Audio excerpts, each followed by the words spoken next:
এসে গেছো? বাইরে যা গরম, একটু ঠান্ডা দাও বাকে। ঠান্ডা খাবে? আচ্ছা ঠিক আছে। সত্যি তাই, বাইরে এই গরমে রোদে ঘুরে ঘুরে যে মানুষগুলো কাজ করে তাদের যে কী পরিশ্রম হয় আর কী কষ্ট হয় সেটা সত্যি আর বলার অপেক্ষা রাখে না। আমরা ওই 1-2 ঘন্টার জন্য যখন রান্নাঘরে ঢুকি তখন বুঝতে পারি যে রোদে ঘুরে বা গরমে দাঁড়িয়ে রান্না করতে গেলে কতটা কষ্ট হয়, আর মানুষগুলো সারা দিন রোদের মধ্যে পড়ে থাকে, তাই না? শুধু বাবারা বললেই ভুল, অনেক মায়েরাও আছে যারা রোদের মধ্যে ঘুরে ঘুরে অনেক কাজ করে শুধুমাত্র সংসার চালানোর জন্য। সত্যি তাদের দেখে ভীষণ ভালো লাগে যে মানুষগুলো কত কষ্ট করছে শুধুমাত্র সংসার চালানোর জন্য। তাদের প্রতি রেসপেক্টও হয়। যাকে কথা বলতে বলতে কিন্তু আমি একটা গন্ধরাজ লেবু সুন্দর করে কেটে নিয়েছি। এবার একটা বড় বাটিও নিয়ে নিয়েছি।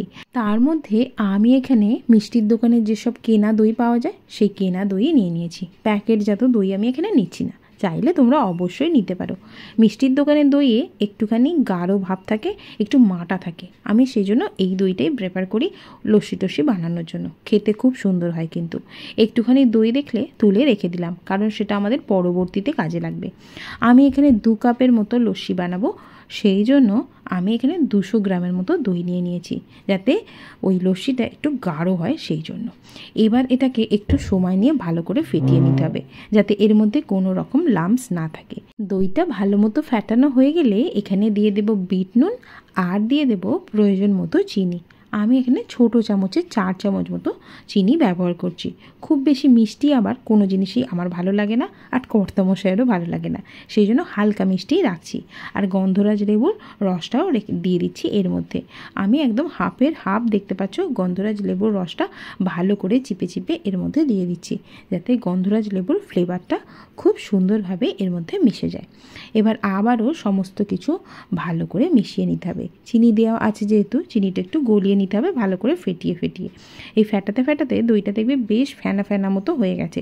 চাইলে এটা মিক্সারেও করে নিতে পারো। আমি আর মিক্সার টিক্সার করছি না, হাতেতেই এটাকে ভালো করে ফেটিয়ে নিচ্ছি। আর ফেটাতে ফেটাতে দেখবে জিনিসটা বেশ সুন্দর হালকা মতো হয়ে গেছে। তখনই আমি এখানে পরিমাণ মতো জল দিয়ে দেব। আমি এখানে 2 কাপের মতো জল দিয়ে দেব। ঠান্ডা জলটাই দিচ্ছি। মাটির বোতলে জল রাখলে এমনিতেই বরফের থেকেও ঠান্ডা হয়ে যায়, মানে ফ্রিজে রাখার জলের থেকেও ঠান্ডা হয়ে যায়, সেই জন্য আমি ওই মাটির বোতলে জলটাই দিলাম। তোমরা চাইলে অবশ্যই ফ্রিজের ঠান্ডা জল এখানে দিও, কারণ এখানে তো এখন আর বরফ টরফ ব্যবহার করছি না, সেই জন্য ঠান্ডা জলটাই দিতে হবে। এবার দেখো ঠিক এই রকমভাবে ভালো করে ফেটিয়ে গুলিয়ে নিয়েছি আর কি, কোনো রকম লাম্পস নেই। কয়েকটা বরফের কুচিও দিয়ে দিচ্ছি একদম নিচেতে। তারপর যেটা আমরা তৈরি করেছিলাম সেটা ওপর থেকে ঢেলে দেব, ঠিক এইভাবে দিয়ে 1 গ্লাস ভর্তি করে দেব। আর যে লেবুটা কেটে রেখেছিলাম দিয়ে লাগিয়ে দেব এখানে।